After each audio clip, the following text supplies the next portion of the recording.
Dobrý den, nebo vlastně podvečer, pokud nás posloucháte a díváte se na nás v premiéře. Právě teď začíná další díl našeho podcastu To nezvládnu sám. My už jsme to před těmi 14 dny avizovali, že budeme na stejném místě, což jsme na stejném místě, tady v Plzni, v Krbovce. Stále nám tu hoří to stejné polínko, těch 14 dní to vydrželo.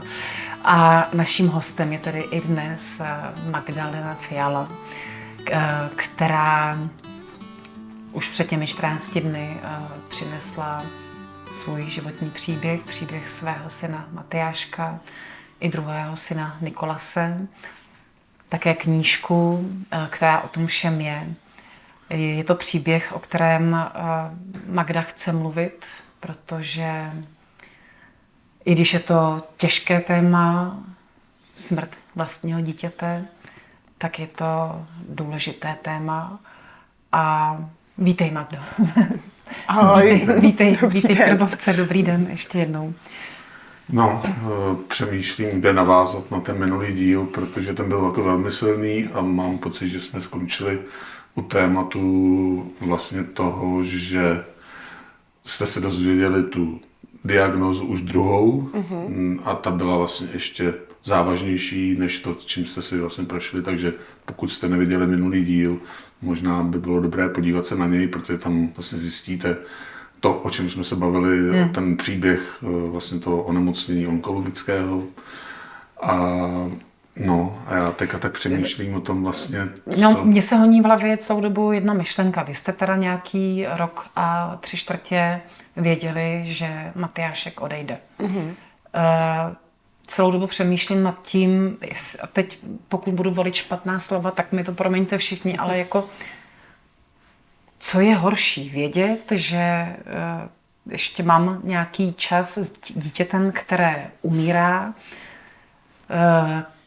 nebo stane se prostě, že dítě odejde náhle, stane se nějaká nehoda tragická, šok pro rodinu, ráno jde dítě do školy, odpoledne už se nevrátí.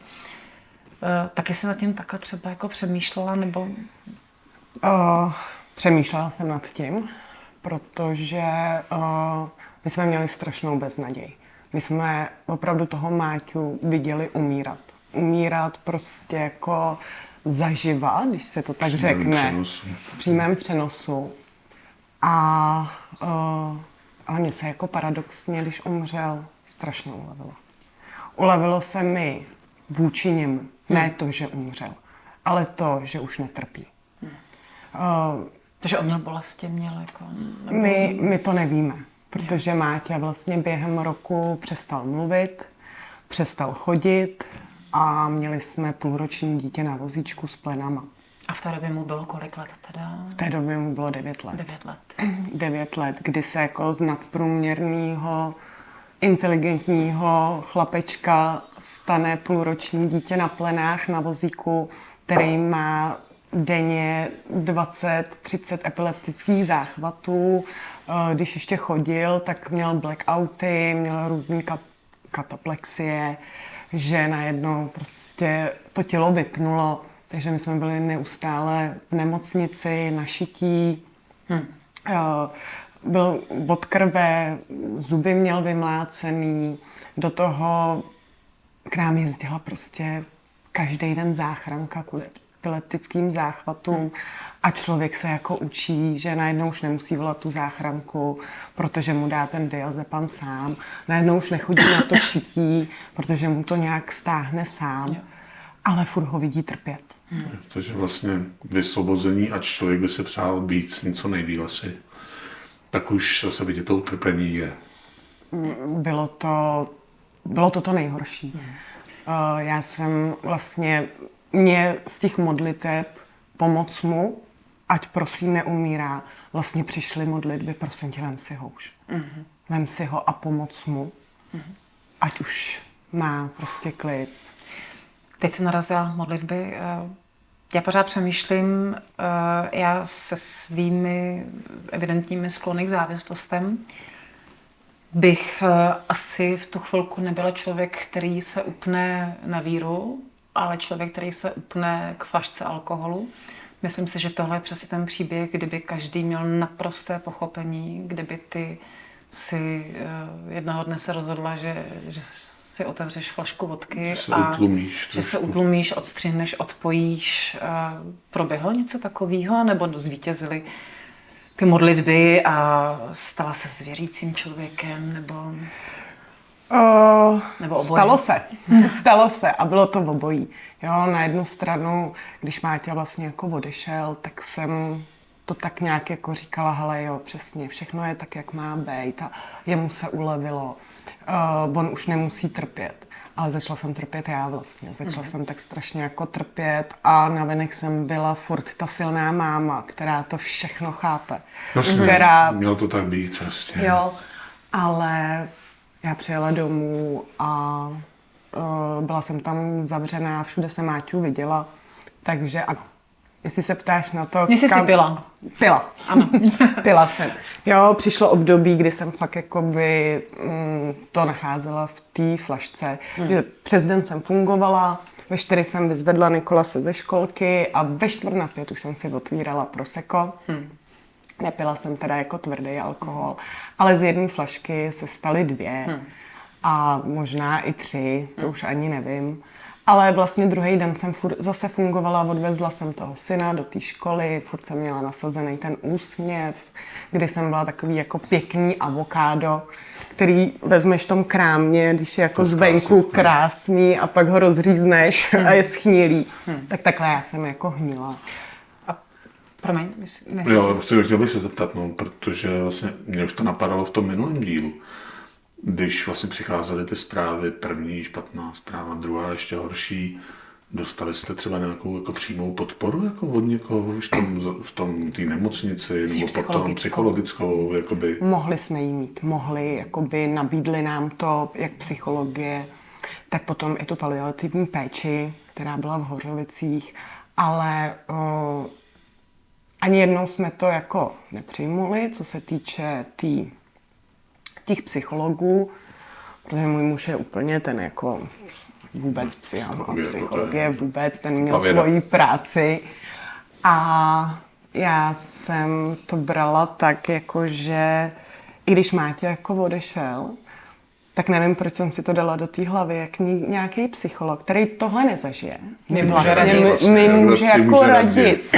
Jo, dobře, můžeme poradit jako podle nějakých tabulek, ale pokud si to jako on sám neprožil, tak přece vůbec nemůže vědět, jak mě je. Ano. A to mě ještě napadá, promiň, teda určitě máš taky plnou hlavu otázek, ale když takhle o tom mluvíš, je nějaká třeba, vím, že to bude znít jako asi špatně, ale skupina rodičů s podobným příběhem třeba, která by se takhle, že se podpoří, řeknou si, jako existuje? Existuje. A zapojila jsi se? Nezapojila jsem se, byla jsem jsem ve skupince na Facebooku, zemřelo mi dítě a je to vlastně strašně důležité mít tu sdílenou bolest. Protože ono je to stejný, jako když si vezmeš ty, když se budeš s někým bavit, kdo není alkoholik a ty budeš s ním furt mluvit o tom alkoholu, tak toho... Je to nepřenosný. Tak už jako ho to nebaví. No. Ale když budeš mluvit s alkoholikem, s druhým alkoholikem, tak si můžete mluvit o tom další 3 roky. Ano. A já jako máma, který zemřelo dítě, budu neustále tím lidem říkat, hele, je mi takhle, tak jen to bude samozřejmě po 14 dnech, jako budou říkat jo, ale po 2-3 měsících si řeknou, já vlastně už je to moc. A je to stejný jako u rozvodu, když se budu rozvádět a budu s někým mluvit, kdo má skvělý vztah, tak ho to taky vlastně bude říkat, hele, dítě to furt. Ale tvojí součástí to bude už na věky věku. Ano, já předpokládám, že třeba od těch lidí, kteří nikdy tohle nezažili, potom přicházejí takové ty věty, které člověk fakt chce slyšet. Máš tady ještě jedno dítě, jo, musíš se zpamatovat, vzchop se.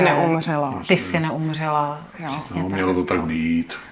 Už je mu líp. Už je mu líp, přesně tak. Takhle to vlastně bylo i jako na začátku, když Máťa zemřel, hele, a teď už je mu líp a teď toto. A já jsem to všechno chápala, já jsem to nechtěla slyšet. Já bych na ty lidi křičela, teď já to přece vím.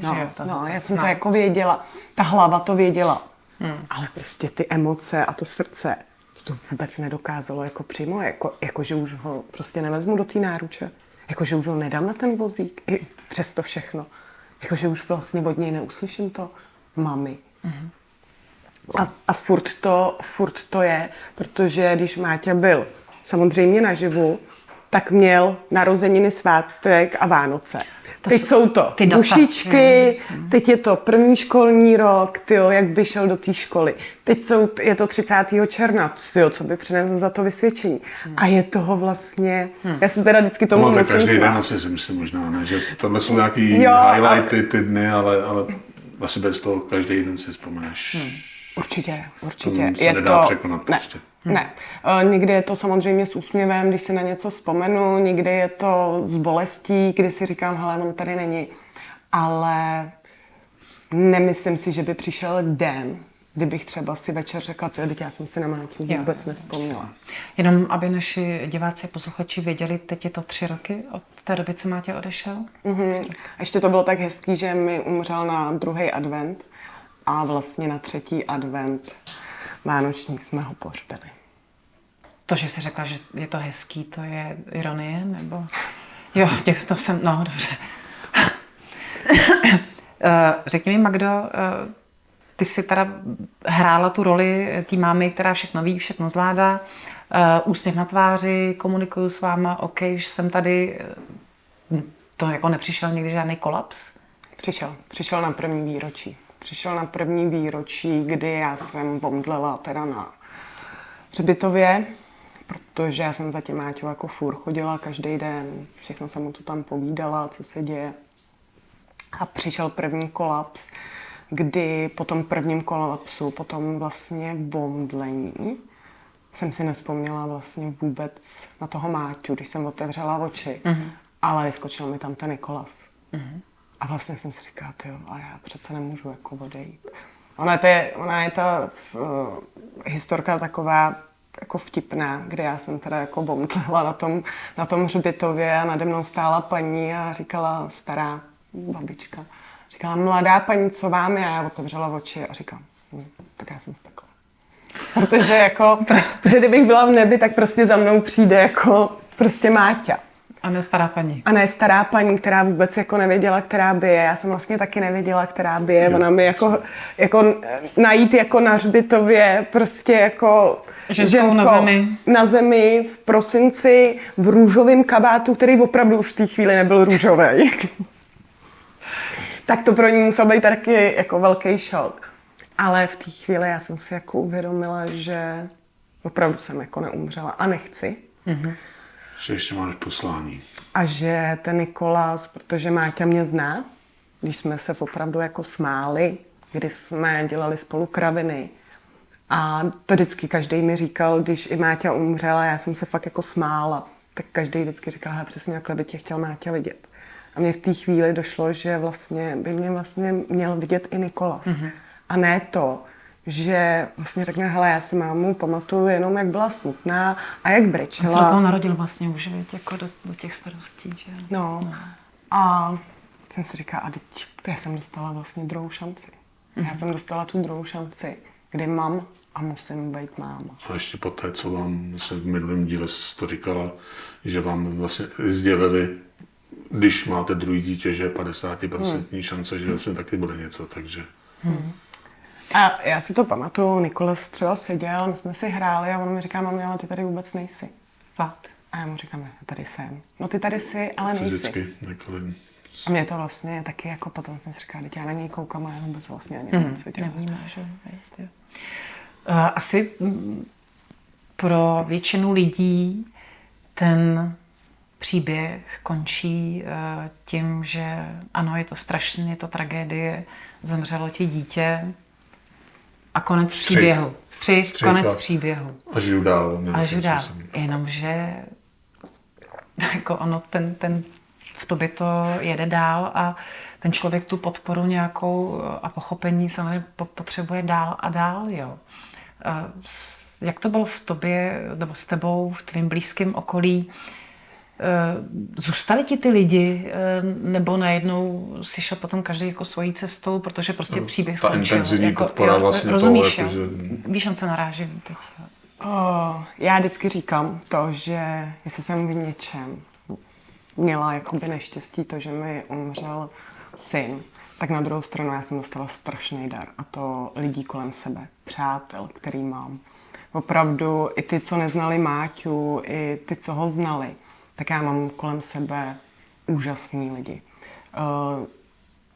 V tom, že mě vždycky podporovali, mám úžasný svoje 4 kamarádky, který i po smrti Máti mi v únoru koupili koncert na Krištofa Život je krásný i na konci světa a kde jsme si to užili. A mám Ten byl symbolický. No to je... Já mám ten únor. Já jsem narozená, totiž v únoru. Já taky. Já taky. Vodná ryba. Já jsem teda ryba. Ty jsi ryba, já vím, no, ale tak únor Já prostě, no. Já už taky. No, V knížce mám teda napsáno, že jako vodnářka, ale už se lámu s rybou. Já se vrátím ještě k těm přátelům, kamarádům, k tomu, co jsem třeba říkala na začátku toho předchozího dílu, že já jako bych asi měla problém mluvit s někým, komu se tohle stalo, předtím, než jsem si já prošla nějakým svým příběhem a mám teď kolem sebe jiný lidi a už ten život prostě vnímám trošičku jinak. Ty v té knížce máš jednu větu, kterou jsem si s dovolením poznamenala. Někdy největší statečnost se znamená vydržet v tichu. Že ty lidi jsou a mlčí spolu. A není to vůbec trapný, že nikdo nic neříká. Je to nejcennější možná. Jo. Máš lidi, s kterými umíte Mlčíš? být hezky potichu. Mám. To jsou ty kamarádky. To jsou ty kamarádky a je jich jako spoustu těch lidí. Ale já nejsem moc jako člověk, který jako je... Vydrží potichu. Který vydrží potichu. Ale mám to. Ty jsi, Magdo, k té knížce, že ji napíšeš, se dostala nějakým procesem, nebo kdy tě napadlo o tom psát? Proč jsi psala? Jestli kvůli sobě, kvůli nějaké sebeterapii, nebo potřeba vykřičet do světa nějak? Ono to nebylo rozhodnutí. Ona to byla prostě potřeba. Najednou přijde ta potřeba, kde já jsem začala psát tomu Máťovi. Nejdřív jsem začala psát Máťovi s tím, že jsem mu psala, co se dělo a co, jak a tady Valentín a Matívku na Valentína. Pak jsem začala psát ten příběh, aby vlastně nezapomněl ten Nikolas. Já jsem si říkala, tyjo, tak já mu to sepíšu, jak to všechno bylo, jak to začalo. A najednou pro toho Nikolase vzniklo to, že to může pomoct nějaký tý mámě. Ano. Nějaký tý mámě, která je sice na konci tamhle republiky a prožívá úplně ty samé emoce a má pocit, že je to špatně. A já jsem strašně chtěla dát najevo tou knížkou, že pokud máma přijde o dítě, tak není špatně vůbec nic. Nejsou žádné hranice toho, jestli má truchlit týden, anebo 20 let. Přesně, ano. Nejsou hranice toho, že je občas nesnesitelná. Samozřejmě, že je občas nesnesitelná. To, že se rozpláče prostě v krámu, protože vidí Vysočinu a to dítě před 15 lety mělo rádo. A opravdu jako není nic na to. Jestli chce uklidit pokojíček hned, tak je to v pořádku. A jestli ho chce mít 3 roky zavřený, jako jsem to měla já, tak je to v pořádku. A nikdo, ať už jsou to psychologové, kamarádi, rodina, nikdo jí nemůže říct, hele, a není to dlouho, a není to blbý. Není. Takže to byla první věc. Druhá věc, najednou z toho jako byl ten příběh, že jsem si říkala, ale on je vlastně pro všechny. Pro ty, kdo někoho ztratili. Pro ty, kdo mají pocit, že se teď rozvádí a opravdu je to konec světa. A když jsem tu knížku vlastně dopsala, tak jsem řekla, ale ona je opravdu pro všechny. I ty, co řeší malichernosti. Známky, tady, že má to dítě rýmu a opravdu jako pro všechny, kdo chtějí vědět, že i po té nejtemnější noci přijde vždycky ráno. Potvrzuju, tam si fakt každý, ta se dá aplikovat úplně na každýho, na každou životní situaci, tam se každý najde v té knížce. Ty mi přemýšlíš, přemýšlím, protože mě napadá, my jsme to říkali už kolikrát v těch dílech, ale ono to bude sedět i tady. Kdyby ta knížka měla jedinému člověku pomoct, tak to dalo smysl. Já myslím, že není jediný ten člověk, že jich je určitě strašný kvanta, budu za to rád. Proto bych rád i zmínil vlastně, že ta knížka je k dostání. A poprosím teda ještě znova, kde je k dostání. www.můjsvětbeztebe.cz Takže neváhejte. Určitě už je taková poptávka, že bude dotisk, ne? Takže teďka ještě vykupte, teďka ještě než bude dotisk, protože to stojí za to. Je třeba hezký, že spoustu lidí už to kupuje i pro svý jako známý k Vánocům. Jo? To je takový jako zajímavý. Ano, to je správný slovo. Je to zajímavý. Je to ano, zajímavý. Jo. Zajímavý. Tady jsem si dovolila ti přinést. Hele, ale víte, na čím přemýšlím já, když jsi říkala třeba, že chceš, že to je i pro toho Nikolase, pro tvého druhého syna. Já když to aplikuju zase na svý děti, já si myslím, že bude potřeba natočit audioknihu, protože ani ty naše děti už moc nečtou. Myslím, že si tohle si přečtou teda. A já se možná zeptám, kolik je Nikolasovi teď? Nikolasovi je 6 let. 6 let. A bavíte se o tom třeba? Bavíme se o tom pořád. Čteme i knížku, ale teď vždycky říká, mami, přeskoč to tam, kde jsem já. Fakt? A my jsme od začátku o tom bavili. A má to dneska hrozně, nechci říct hrozně, ale má to jednodušší s tou smrtí. Víš, že do toho života patří a že ta smrt je součástí našeho života. A občas třeba řekne, hele dědo, víš o tom, že už umřeš, jo?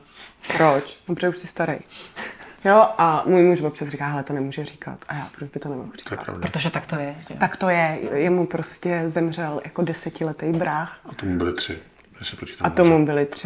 Tomu byly 3. Nikolas je takovej strašný samorost. Je strašně chytrej. A vlastně určitě to bude i tím, že na něj ten čas nebyl, jak jako ty miminka jsou takový opečovávaný. A tady nelez, spadneš a tady nemůžeš bejt, protože by se ti něco stalo, tak Máťa měl prostě záchvat a mezi tím mi to dítě vylezlo někam na strom, ale ten záchvat byl třeba delší, než jsme si mysleli, tak z něho musel prostě spadnout z toho stromu. A trošku jiná výchova, takový otrkanější.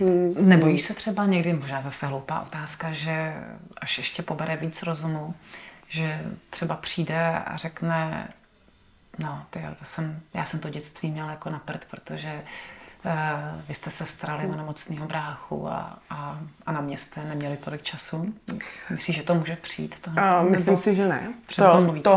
Tohle přijít nemůže.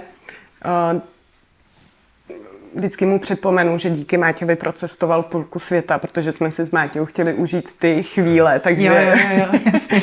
takže procestoval, spíš přichází teďka to období, kdy mami, mě mají všichni bráchu a já ne. Jo. A já jsem sám. Jo. A mami, kdyby tady byl ten Máťa. A kdyby tady byl ten Máťa, tak on by si se mnou hrál. Jo. Mami, a já bych s ním hrál fotbal. Jo. A my bychom šli tady. Takže spíš takový, že ty děti vlastně jedou domů a dělají, jo, já jdu s bráchou tady, já jdu s bráchou tady. Vlastně. A on ho nemá. A teď je tam možná trošku to stigma toho, to je ten kluk, který mu umřel brácha, co? Nebo vím, jak ty děti někdy dokážou být jako necitliví v tom. Ale on o tom jako mluví tak hezky, že občas, protože něco, teďka jeho kamarád se ptal, a nechceš mít to, miminko? A Nikolas říkal 3. A on mu říká, jak 3? Když nemám ani toho prvního. A ten kamarád říká, no děti, a on ti umřel. Tak to už by bylo 3. A Nikolas právě říká, no jo, umřel. Tak to už by nebylo to 3. A teď, jak se ty děti 6letý začnou vlastně logika tam potom, jasně, bavit, teda jaký by byl, co by bylo. No, ale jako mluví o tom hezky, nebo hezky, jako samozřejmě. Přirozeně. Je to součástí taky toho jeho života. Je to přirozený. A ono je to vlastně, jako pro mě je to vlastně hezký, protože my dospělí bereme tu smrt jako tabu. Hrozně. Jako bojíme se o ní mluvit. A ty děti, jak jsou bezprostřední, tak naopak. A vlastně my, dospělí, děláme. To nemůžeš říkat, to nemůžeš říkat. A přitom naopak by to mělo být. Jo. Já když Máťa odešel, tak jsem četla hodně jako Indii, jak mají to myšlení o té smrti a mně se to strašně líbilo. A oni tam v jedné knížce psali, vy na tom západu, vy jste hrozně divný. On, když někdo umře, tak vy brečíte a když se někdo narodí, tak vy se radujete. Ale ono je to vlastně naopak. Protože když někdo umře, tak jde domů. To by měla být ta velká oslava. A když se někdo jako narodí, tak je to... z ničeho. Tak jako prostě se musel zase vrátit, protože udělal něco špatně. A Bůh ví, kam se vrátil do toho kastovního systému. No. A my jsme vlastně říkali, že ten první díl je jakoby před a teďka po. A možná to bude divná otázka, nebo bude divně znít, ale ve svým podstatě to, čím jsi prošla, to, co jsi prožila, že to nebylo málo, teda, že dostat takhle naloženo je poměrně teda záhul, tak potom člověka to posílí nějakým způsobem. Takže co vlastně to pro tebe znamená? Teďka vím, že jsi mluvila o té knížce, proto si ji napsala, aby si vlastně šířila i tu nějakou osvětu, aby si šířila to, že ten pocit té ztráty je potřeba prostě si odžít. A že to je přirozený, tak, že každý to máme nastavený nějak, ale nějaký... Mně to třeba byl nějaký přerod, ta moje jako ne úplně dobrá zkušenost, že se mi změnil ten život k lepšímu, já tvrdím. A tady přemýšlím, jestli se dá říct, že ten život se změní k lepšímu, když přijde takováhle ztráta, ale asi chápeš, kam tím mířím. Chápu. Po smrti Máti já jsem se vydala úplně jinou cestou. Tak jak říkala Verča, já jsem opravdu nikdy nepsala. Napsala jsem knížku a jdu tou cestou úplně jinou. A říkám na rovinu, a bude to znít možná jako paradoxně, jsem šťastná. A vážím si po smrti Máti strašně maličkostí. Jo, třeba mě opravdu jako vykouzlí, jako úsměv, když svítí sluníčko. Mě vykouzlí, když ráno cítím kávu. Mám prostě kde bydlet. Mám druhýho syna. Kdyby mi někdo dneska řekl, já tě vrátím Máťu, ale možná půjdeš jinou cestou, než by si chtěla, tak samozřejmě to přijmu a řeknu samozřejmě. Ale já jsem se díky Máťovi stala lepší člověkem, určitě. Když vezmu, že jsem studovala 5 let nějakou vysokou školu, tak mi ten život nikdy nedal to, co jako on za ty 3 roky, který jsme měli. Pochopila jsem, že opravdu ta bezpodmínečná láska smrtí nekončí. Jo, že nikdo mi ji nemůže vzít. A to, že tady dneska není, neznamená, že ho nemůžu jako milovat a objímat si ho tak, jako, jak bych chtěla. Samozřejmě jinak. Ale i to může být krásný. A bez těch vlastně konců nemůžou přijít ty začátky. Samozřejmě, že ty začátky už nikdy nebudou stejný, ale přesto můžou být krásný. Budou jiný, budou intenzivnější. Tyjo, no, Magdo. No, já se omlouvám za ten smel, a já vnímám, že ti to jako posílilo, dalo určitý nadhled, že neřešíš právě, jak jsi říkala o tom, jak jako lidi řeší, jestli tam teda přišel ze školy, má poznámku. A že zdražili máslo. A tě asi úplně nezajímá, veď? Teď jako to ne. Já zase celou dobu mi zní v hlavě a vlastně si to říkám i já, ať už nahlas nebo v duchu, když čtu právě někde, dneska už čtu jenom titulky, že někomu zemřelo dítě a tak já vždycky jako na první signální moje reakce byla, to se ale nedá přežít přece. Smrt vlastního dítěte, to přece se nedá přežít. Spousta lidí řekne, no já bych šla za ním, že jo, a tak dále. A já jsem strašně vděčná za to, že jsi tady teď u nás byla, a aby si ukázala, že se to nejenom dá přežít, ale že můžeš být šťastná. Byť to zní pro nezúčastněné osoby jakkoliv teď třeba zvláštně. Jo. Takže začnu nosit klobouky a začnu smekat, což teď před tebou pomyslně smekám a moc si vážím toho, že tě znám. Taky jsem měl šanci poznat, a to je právě jako, že ten díl končíme, my ještě nekončíme určitě. Teď trošku jako zase, trošku pojďte do reality. Knížka napsaná, venku, úspěšná, umíš to, jde ti to. Chceš tam pokračovat třeba? Bude druhý díl, anebo jestli... Takhle, námětu na druhý díl mám jako máš, dost. výborně. Mám dost.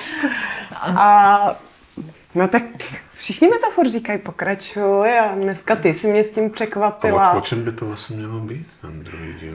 No můžeme... Nebuď zvědavý. Jo, já to tady řeknu a pak to se nikdo Pak nebude se to- těšit. No. A nebo se toho někdo ujme za to. Ne, já jsem spíš myslel, že to asi už nebude, že to bude jiný trošku, ale pořád tam bude nějak, jako ten Máťa se v tom jakoby bude hrát roli. Bude. Nebo víš, třeba já jako potom zase nechci srovnávat nesrovnatelný, ale když jsem vylezla z té léčebny, takže vlastně holka, která 26 let se pohybovala v rádiích, v médiích a tak dále, tímhle si prošla, taky napsala knížku, ale vím, že se tomu chci všemu věnovat dál, chodím po besedách za dětma, točíme podcast a tak dále. Jestli teda v tom tvém profesním životě, dejme tomu, si nepřemýšlela nad tím, že by ses taky pustila po téhleté linii, nechci říkat Pomáhací. osvěty, pomáhací. To je tam je taková asi, že ta knížka je takový vlastně za prvý teda pro sebe a pro toho Nikolas se říkala, ale i pro ty ostatní, tak jestli jako tady ta cesta, protože my jsme se shodli na tom, že člověk má potom takový mesiářský trošku syndrom na začátku, že se pomoct všem, což se taky nedá.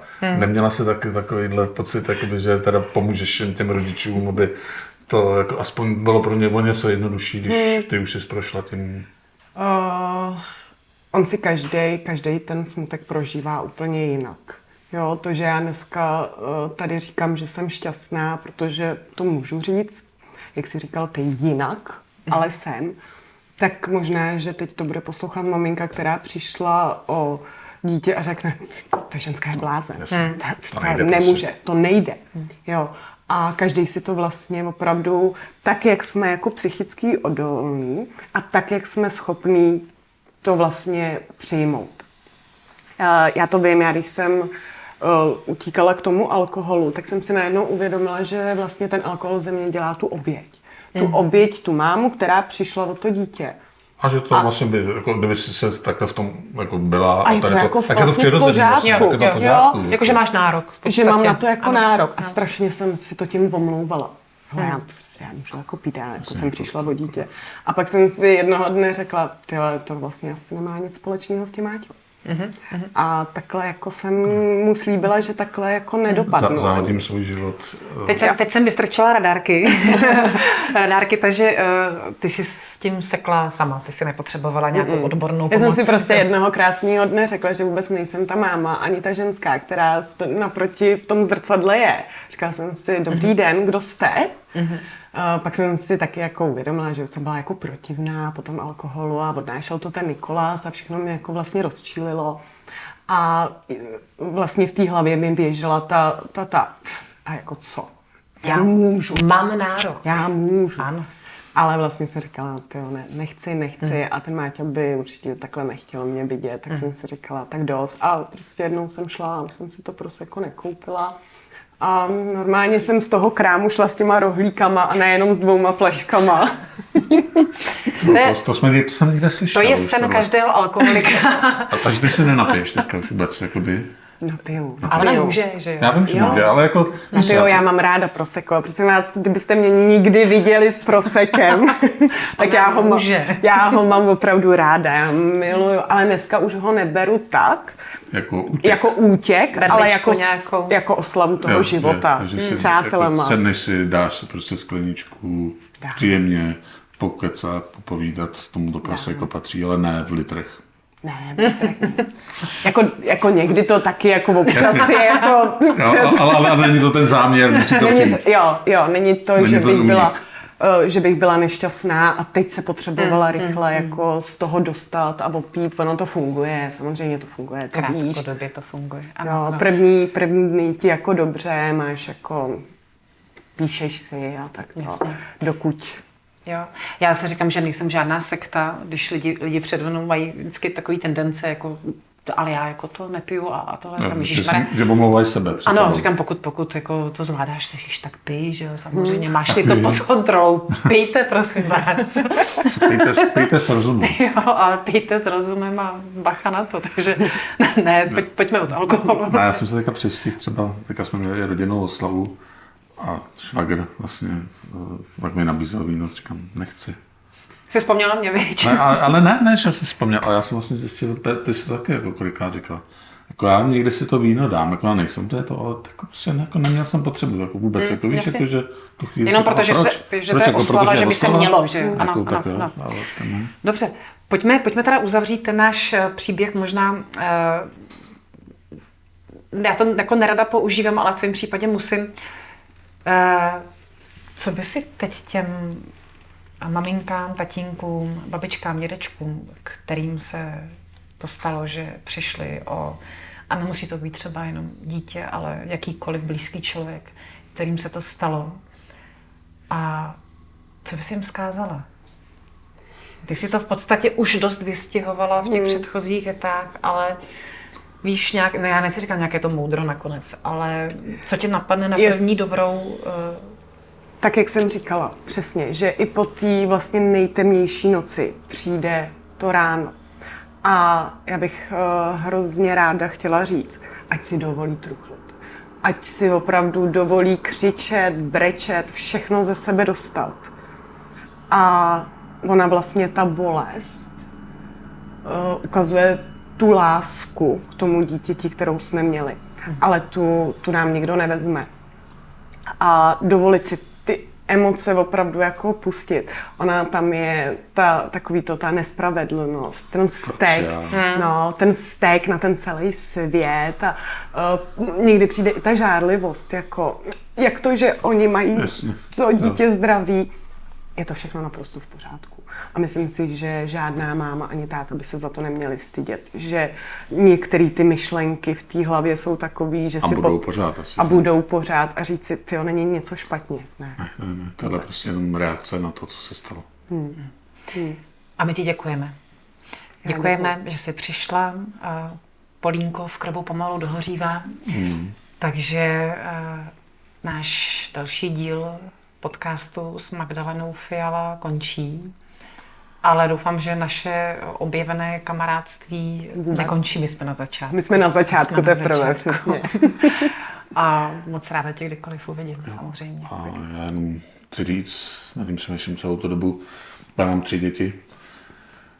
Takže pro mě, jako, já už jenom když jsem se dozvěděl o tom příběhu vlastně od Veroniky a když jsem si četl tvoje stránky a tvůj ten příběh, tak jako ač to normálně nemívám, tak skoro jsem se jako rozbrečel, takže díky za to, je to velmi silný příběh, díky za to, že jsi i tu knížku napsala, protože si myslím, že to je fakt jako neskutečně důležitý a že to může pomoct jako mnoha lidem, protože, jak jsi říkala, jak ten Nikolas vlastně teďka, jak to vnímá, prostě je to nějaká součást života, je to tabu naší společnosti, takže bořme ta tabu, bavme se o tom a díky. Já děkuji. Magdalena Fiala, měj se hezky a ahoj a na viděnou. Ahoj, děkuji, nashledanou. I vy se mějte hezky a za 14 dní zase tady u našeho podcastu To nezvládnu sám.